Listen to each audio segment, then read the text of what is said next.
We believe, Lord, we have not come to ukuba sizoba khona kodwa sizile ebukhoneni bakho, sizile ukuba sizwe izindaba zethu kuwe ngoba uNkulunkulu osiyalayo, uNkulunkulu osibonisayo, uNkulunkulu osikholayo ukuthi sifuna ukuhamba kanjani kule ndlela. Siyathandaza Nkosi ukube nathi, uNkulunkulu wethu egcwele ngomoya wakho.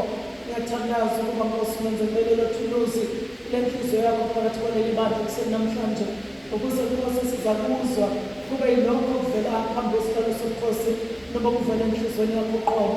Sithobisa lonke uhlobo lomoya ngaphansi kwegama lakho Nkosi Jesu.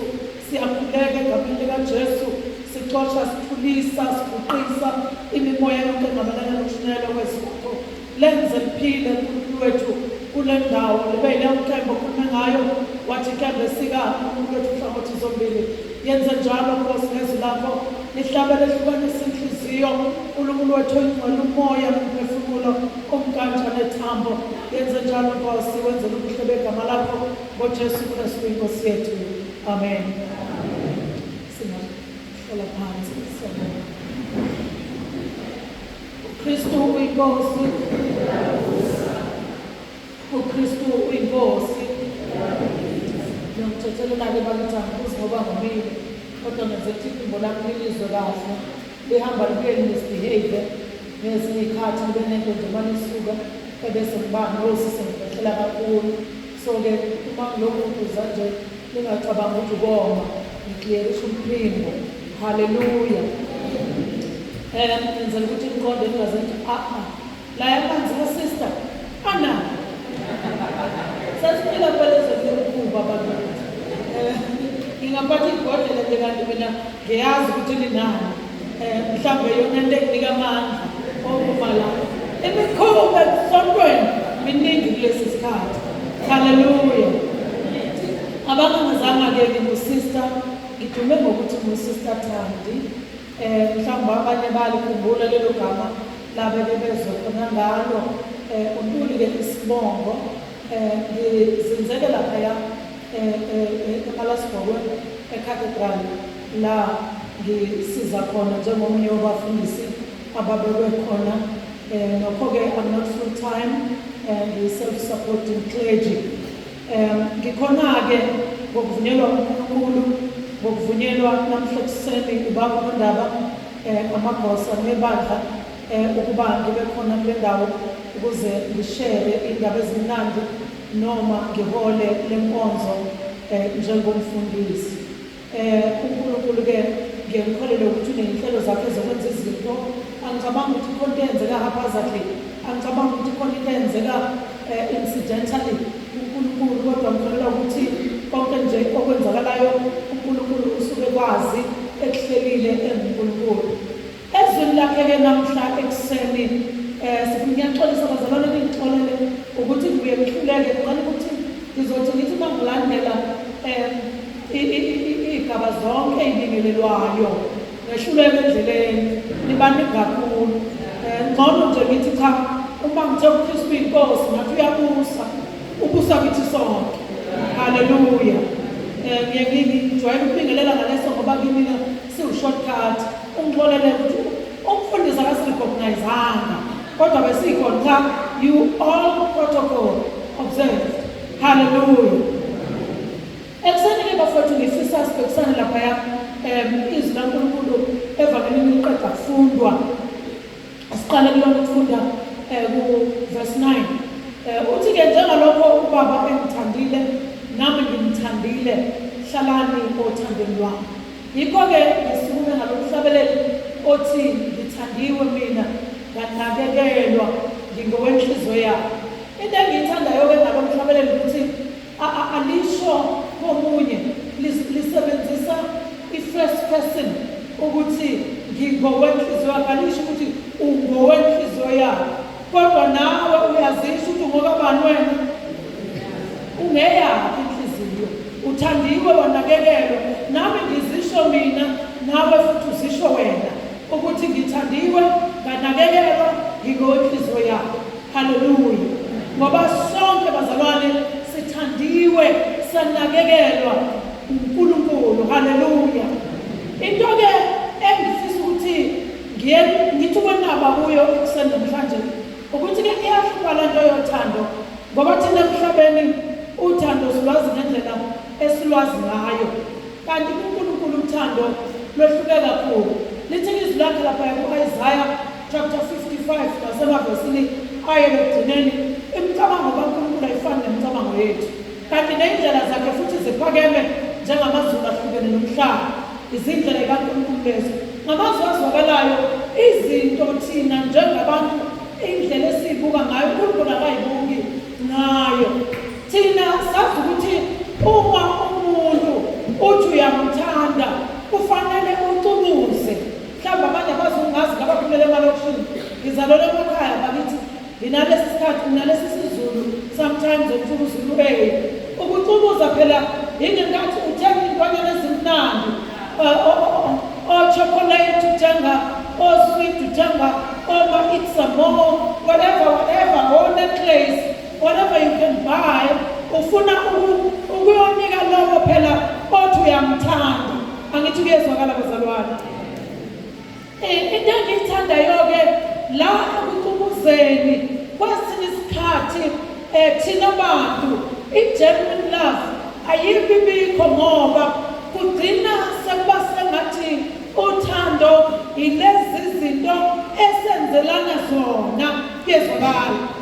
Sigcine umuntu noma ukuthi uyamthanda kodwa mhlawumbe akuphathelanga uchocolate kusho ukuthi akusekho uthando.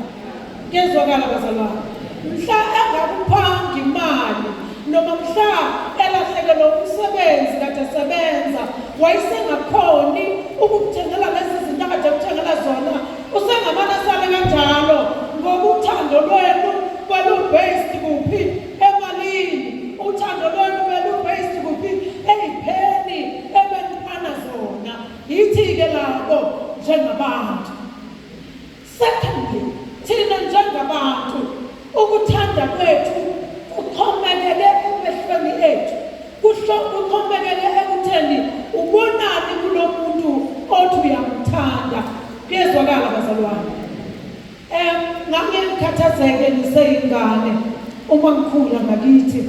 Ngikhathazwa into eyodwa yokuthi uma umuntu ngizohlangana naye emgwaqweni kwakukhona isishoke ngasekhaya esasithi intombi ayedlula. Angazi noma mhlawumbe abanye basazi abakhulele emalokishini mhlawumbe abakwazi. Kwakusho ukuthini-ke lonto? Kwakusho ukuthi uma uzohlangana nentombi uyayithanda noma uyithandi emakhaya kufanele ukhuzele, kufanele utshele ukuthi ngiyakuthanda. Noma ungasashongo ukuthi uyamthanda, uthi nje dudla untombi, ngoba ukhombisa ukuthi intombi uyayibona.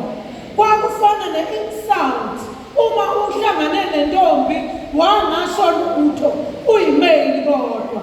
Kwakuba sengathi nje into engeyinhle kahle. Kwakufana nesikwana-ke of some kind. Mina-ke kwakungikhathaza ukuthi uma ngizohlangana nomuntu ngiyazizela ngihamba phela kusemakhaya, akhona edolobheni sihambela ngey'nyawo, ngiyahamba-ke ngendlela yasemakhaya, ngiyeza uyeza naye sizohlangana. Ngesikhathi nje sela eduze kwami, awu ngaze ngakuthanda ntombi. Angifela kubuza umbuzo wodwa, hawu nini bo? Ngoba nje ukuhlangana nami la sukuthanda njalo. Bazibona mama bo. Yayingikhathaza kabi leyo nto, lwaze lwashesha lolu thando. Wasemvele lwakhala nje ngomzuzwana sihlangana la endleleni, angangazi siyaqala ukubonana, akukaze ndidibane nanini kodwa usangithanda. Abantu-ke labo kwesinye isikhathi uma abantu bethanda, umuntu uthanda amehlo umuntu wesifazane, omunye athanda ukuma kwakhe, yabona nje athi hawu heyi akuntombi inyathela ngabantwana. Kuyezwakala bazalwane, esho ukuthi khona intombazane imi kahle ayithande ebala izici ezithile emzimbeni wayo, athangwa kithi esehleka kuthi iface ehlathini. Yabona nje akusho athi ufana nezihlabathi zolwandle, akekho njengawe. Sometimes akusukela umnyama nje uthephuke njengawe, kodwa dlala ngawe athi ufana nezihlabathi zolwandle. Ngithi-ke mina webantu besifazane kwesinye isikhathi ama-males ngiyakholwa ukuthi awangizwa-ke lawa la endlini ngoba wona kanjalo. Kwesinye isikhathi ama-males ayagcotshwa ngaleya language yenkohliso, ungathi agcotshwa from hell. Uma eseqhamuka nje esebuthopha nje akusho ngamagama amahle nje athi hawu nkosazana selokhu nje ngaqala ukubona uyazi angisakwazi nokudla.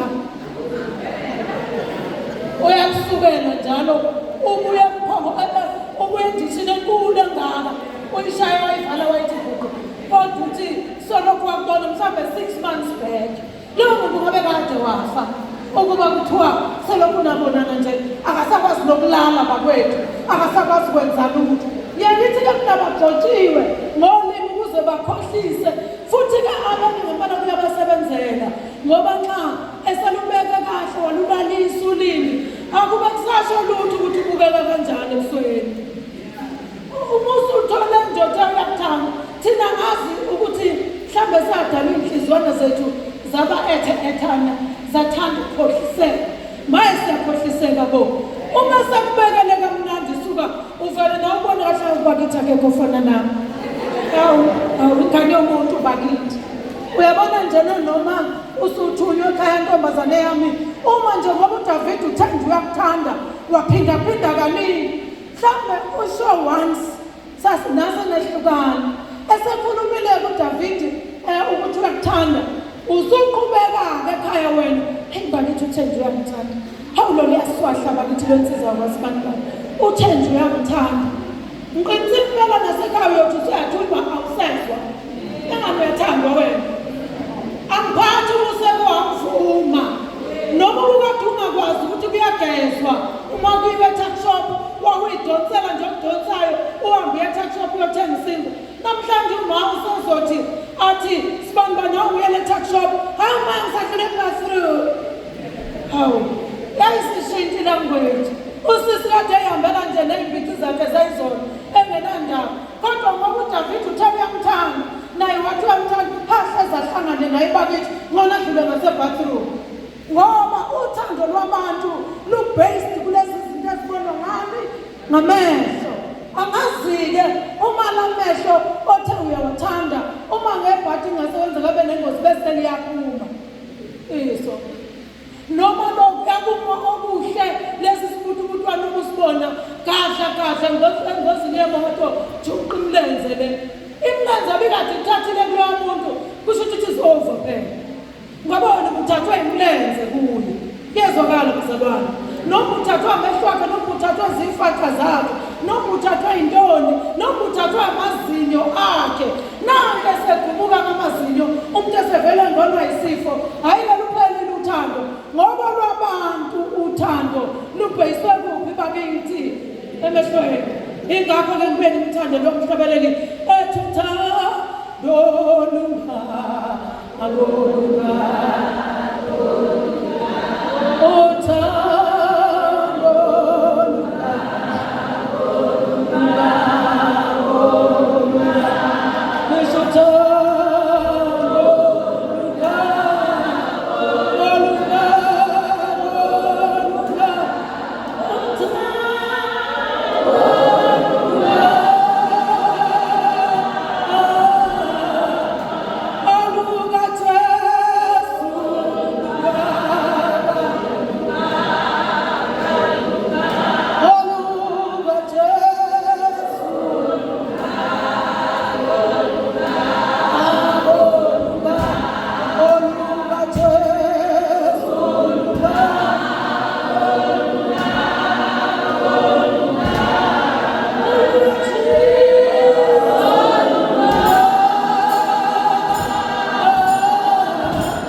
uNkulunkulu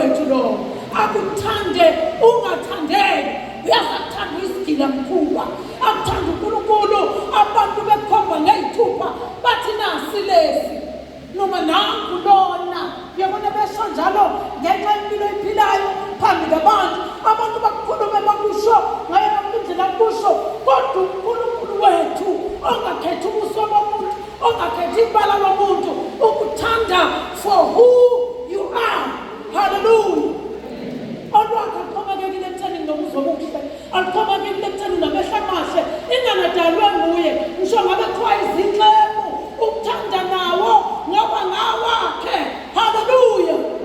Udalwe nguye ukuthanda noma ngabe kuthiwa uyilolu hlobo abantu abadelelayo abathi ukwazi umhlabathi imlenze mncane awunyatheli ngabantwana kodwa yena okwakhe ukuthanda ngakho. Ngakhula abazalwane ekhaya bithi abantu bakhona babegconana kakhulu. My very own family. Sasiyifamily enkulu sasithandana khona sihleka kodwa babegconana abantu bakhona. As a result ngakhula mina ngizazi ukuthi I'm the worst in my family ngobubi. So inyawo zami zaziwest ningayibuki-ke kodwa inyawo zaziwest kwakuze kube namaganyana enginikwa wona ngenxa yey'nyawo zami. So kwathi-ke uma nginoNkulunkulu ngelinye ilanga ngangikhuleka nje ngingekho nase-South Africa ngikwenye indawo la ngangispenda khona isikhathi kakhulu noNkulunkulu because abantu bakhona ngangabajwayele engangibajwayele babembalwa kakhulu. Kwakuthi uma efika ngokufikile sispende leso sikhashana komzuzwana ngisale nesikhathi esiningi nginoNkulunkulu. Uthi kuNkulunkulu kimi uyazi njalo wena ucritical kabi ngabantu bami. Ngikhathazeke ngizwa le voice ekhuluma nami ngithi uNkulunkulu ngicritical makwenzekeni.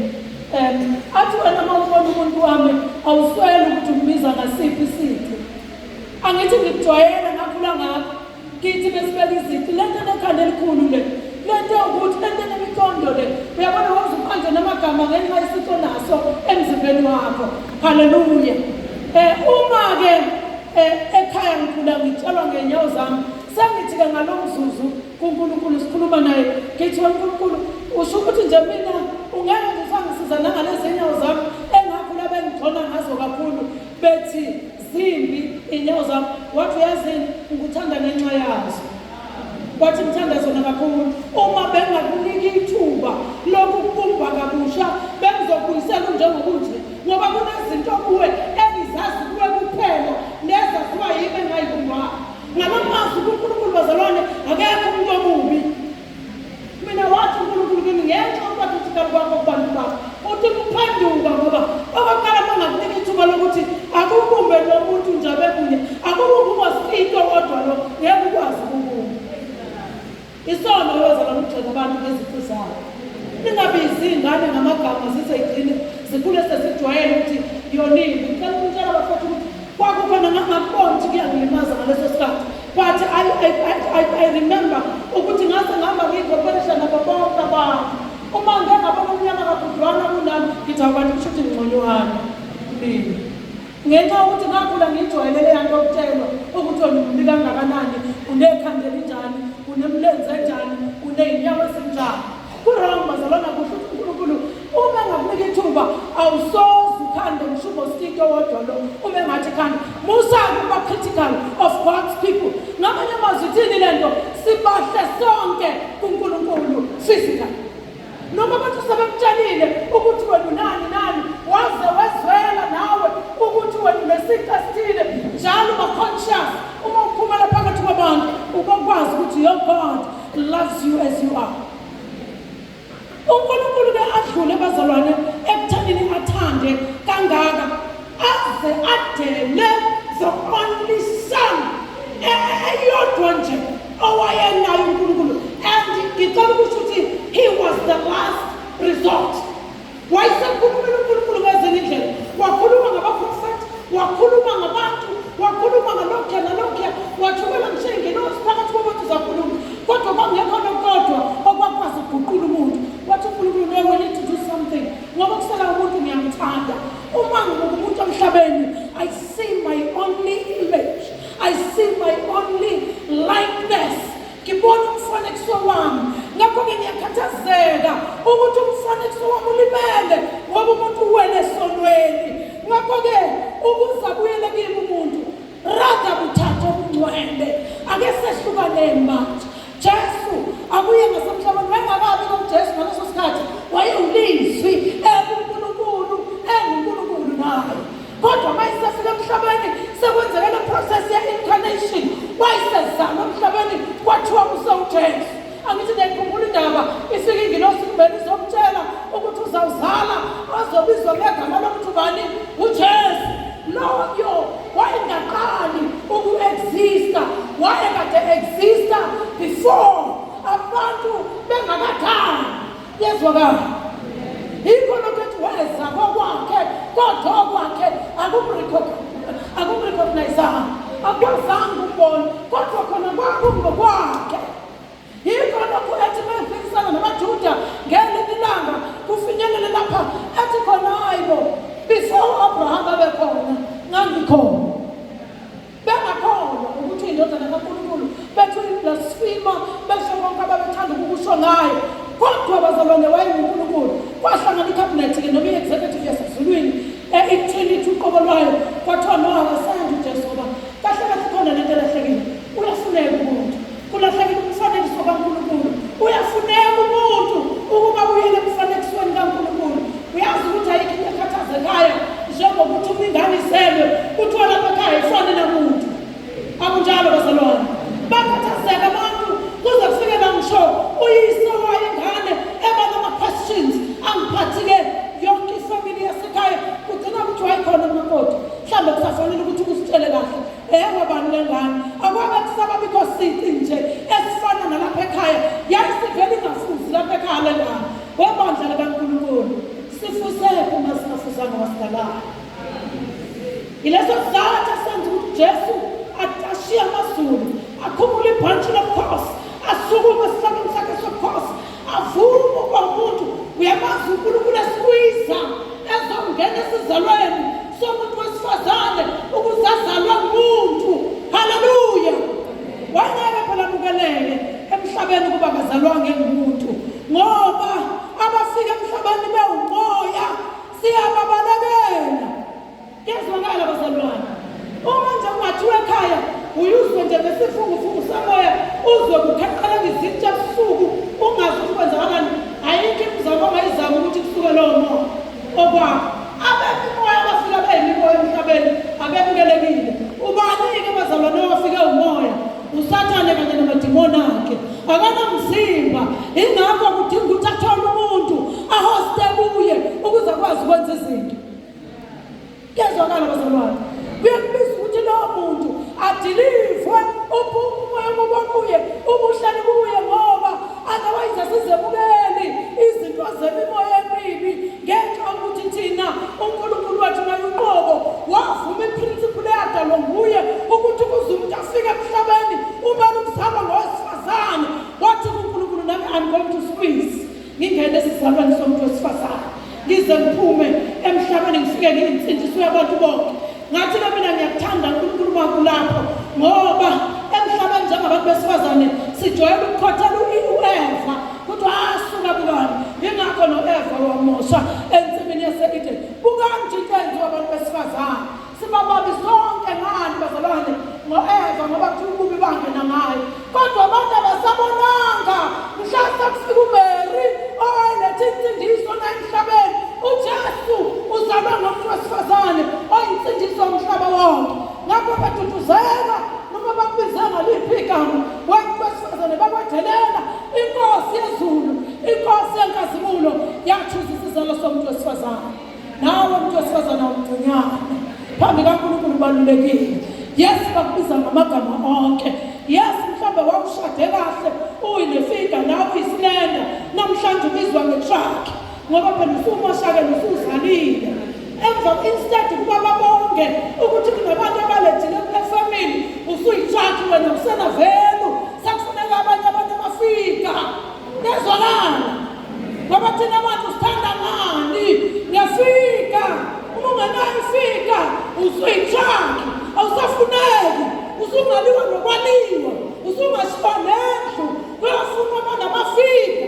Nakhona lapho efikeni uma isiphinde yaphela ngaleyo udlulela phambili umuntu wabantu ngoba ubhizi mani bazalwane ngamehlo.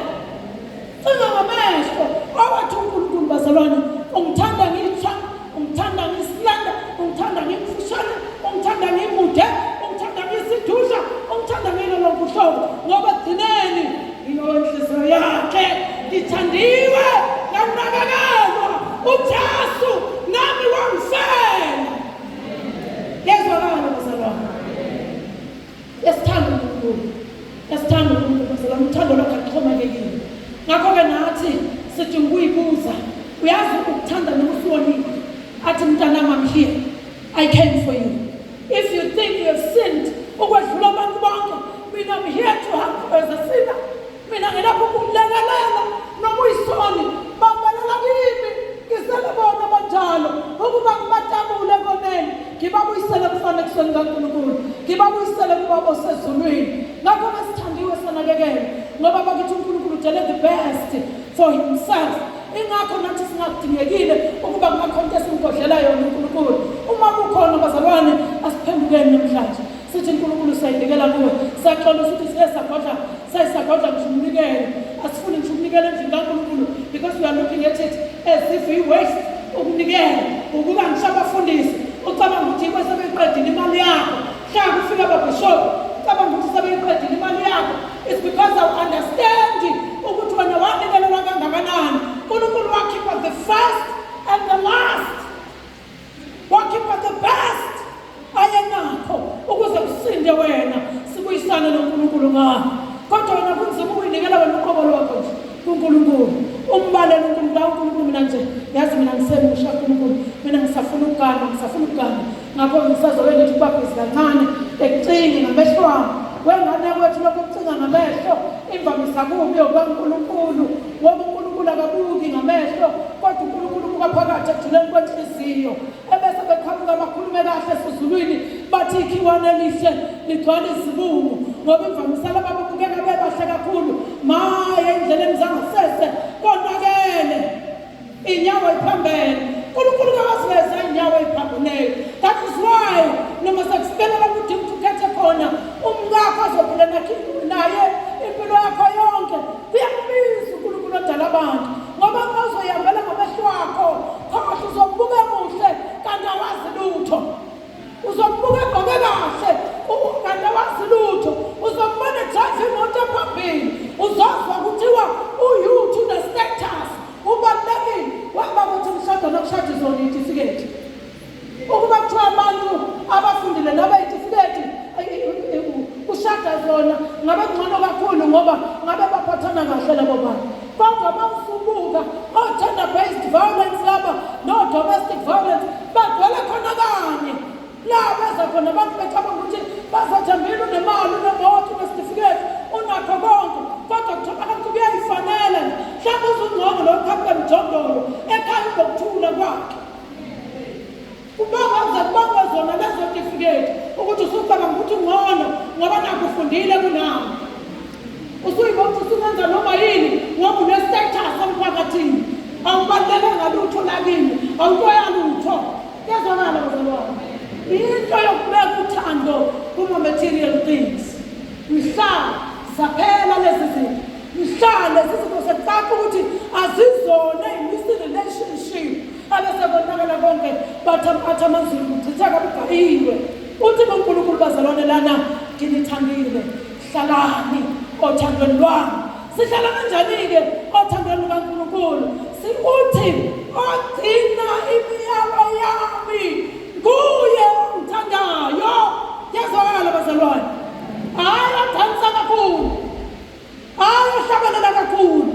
Ngiyamthanda, ngiyacula kuleli bandla. Nimgcina umuntu right. Ayikho isikhathi sokwezela la. Kuyahlatshelelwa la ekhaya. Kodwa wengane zakwethu akasho uNkulunkulu ukuthi ohlabelela kahle nguye ongithandayo. Singahlabelela kuhle basidumisa. Kodwa nansi indaba nankukhiye. Imiyalo yakhe sigcinile yini? Ngoba uthi ongithandayo nguye ogcina imiyalo yami. Uthi futhi imiyalo yami ayinzima. Yindaba engabe nzima. Angithi uyenza ngenxa ukuthi uyamthanda phela. Uma umakoti ezoyoshada kunalezi zalukwazi ezispeshalayizayo. Angizazi noma lokushini khona yini. Kodwa ngasemakhaya ezinye zayingasakwazi ngisho ukuhamba. Uthola seyigqoka izandla seyibeletha izandla.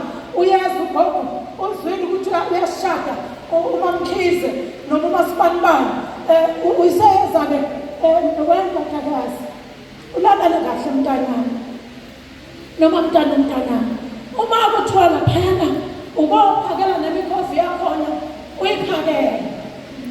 Uma ebuya ebusuku ungabuzi ukuthi uphumaphi.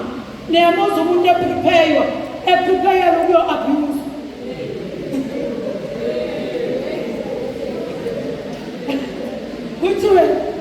Kuthiwe uma ekushayile ungasho ubothi ushayiswe isicamba. Noma lingakuhlazisa umpatakazi uthi khantsha ngiwile ngase ngishayiseka efremini lendlu kanti akunjalo ubuhluzile. Ubekuthanda izolo namhlanje usuyi-punch bag usu-exercise boxing lapha kuwe. Ngilapha-ke ekuthenini labo gogo bazalwane benza sure ukuthi bayakweluleka kanjalo, bakutshele yonke into yakhona. Mntanami ngisho ungayisitha isiniso imkhofu nawe uyisinise. Ngicela ukubuza bafowethu ukuthi ukasho imlomo kodwa kanti kunjalo angisaqhubeki. Ukasho nowezi qhubekela phambili. Yindaba uyathanda kukhona umthandayo lapho yakhona. Akala umsebenzi ukuthi uzofika kwenzakalene ngoba isikoleni uthando. That is why kuthiwa nekaNkulunkulu imithetho nemiyalo ayinzima uma umthando kuphela njengoNkulunkulu wakho. Uzogcina konke athi kugcine ingane uyamthanda. Uma ungayigcinile lokho uzibuza kanti ngiyamthanda yini lo Nkulunkulu wami noma ngidlala ngaye ngiyamkhohlisa. Uma emhlabeni sikwazi bazalwane ukuqhubeka siya phambili sesithole ama-preparations anje. Mina impela ngibona kahle ngangicabanga kaningi. Serious ngimfihle njalo kusasa ngiyathandwa kusasa ngiyi-punchback which is which. Ngizokonfuseka la ngizogcina ngingazazi noma ngiyaphuma noma ngiyangena. So ngangicabanga kaningi bazalwane mhlawumbe uNkulunkulu wangawukela wafuna ukungibizela ebudeleni ngoba wayazi kahle ukuthi ngiyoqoqa umthwalo njalo nje. Ngangiyobonakala sengiyophuma ngegate ngangengumele ukushaya umuntu ethi uyakuthanda wazi wakhipha inkomo umuntu wathi uyangithanda egcineni sengiyinto yokushaya. Kanjalo nangapha ngasesikiseni uma ezwa ukuthi umakoti wakhe khona ikhathi abanye abantu abangenelele nje kwi-relationship mhlawumbe kungakelele ukuthi avele eqhamuka ezothi uyayazi kodwa yona le ntombi oshada nayo uyayazi ukuthi ukuthi nokuthi mhlawumbe kusho imbali nje engafuni ukuthi kubeke i-relationship.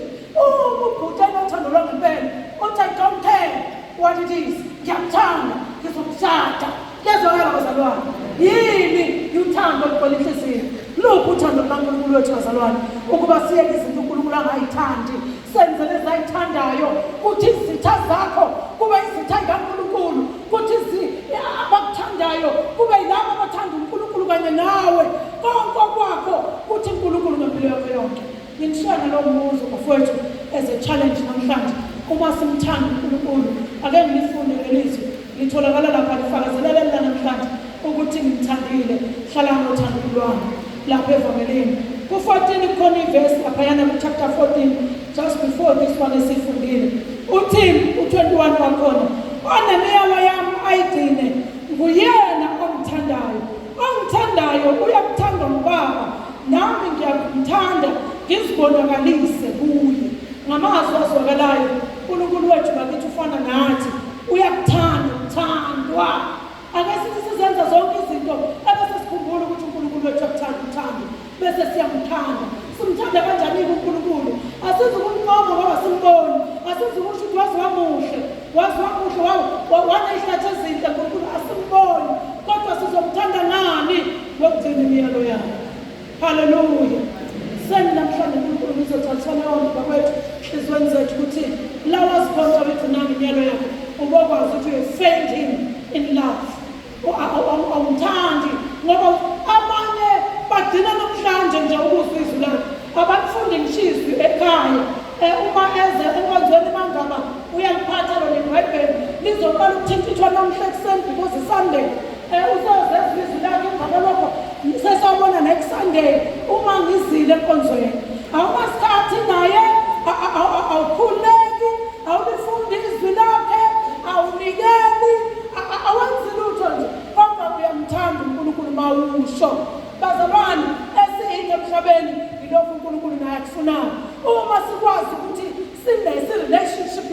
uthandana nabo ngey'ncingo ngama-SMS WhatsApp ngalokhuya i-social media khona. How much more our God who just needs maybe an hour or 30 minutes of your time osukwini uthi nje ngiyothandaza khona inkunzi malanga nje ey'laliswa kwey'nyamazana engathandazi nje ukuthandaza elala noma ivuka ekuseni ukuthi nje ngiyabonga uNkulunkulu uvuka ngiyaphila. Baningi bavuka namhlanje bazalwane bebe namaplans amahle kabi bequkisa bakwenza lokuthi lavame fire akasakwazi ukuqhubeka nempilo. We need to say thank you to God ukuthi ugcinile ubusuku. You need to say thank you to God ukuthi ukulondolozile emini uma uphuma we are risking. Uma siphumele emhlabeni we don't know ukuthi sizohlangana nani. Kubalulekile ukuba sigcine ubudlelwano bethu noNkulunkulu ngothando sinalo ngokugcina imiyalo yakhe. Siyamenywa webandla lakwaMero Ngcwele ekuseni namhlanje ukuthi ake simkhombise phela ukuthi siyamthanda ubaba. Njengoba nawe uthanda ukhonjiswa umyeni wakho mama ukuthi uyathanda uNkulunkulu ukuthanda. Webaba njengoba uthanda ukukhonjiswa umawa wakho ukuthi uyakuthanda uNkulunkulu uyakuthanda ukuthandwa ngendlela efanayo. Thina-ke ngiyajabula ukuthi la kuye akekho owesilisa nowesifazane kuthiwa sonke singumakoti wakhe singumakoti wewundlu including ama-maids. Ngamanye amazwi God is expecting the same love from all of us. Uthi-ke noma yini eniyakuyicela egameni yami uma nigcina imiyalo yami nginithanda ngiyonenzela konke. What a promise. Sizicintshile iy'busiso y'kaNkulunkulu ngoba sikhombisa ukumthanda ngokugcina imiyalo yakhe. Senisibizele ukumthandela uNkulunkulu bazalwane ukuze abe yilo uNkulunkulu afuna ukuba nguye kithi afuna ukusibusisa. Siyambalisela asinamali simpofu sekuthi uNkulunkulu but you don't show even a single thing yokumkhombisa ukuthi uyamthanda njengoNkulunkulu. Trust me bazalwane uma ukukhombisa uzobona umehluko empilweni yakho. uNkulunkulu othembekile unomusa unothando yesibekezelela uzobona ngenelela ey'nkingeni zakho kwifamily ey'nkingeni zakho wenza emsebenzini ey'nkingeni zakho usemphakathini uzongenelela ngoba uNkulunkulu omthandayo uthandwa wamkhombisa nje once you will see it. Ama-results ayovela ngakuwe ney'thelo zothando lwakhe ulubone. Hallelujah.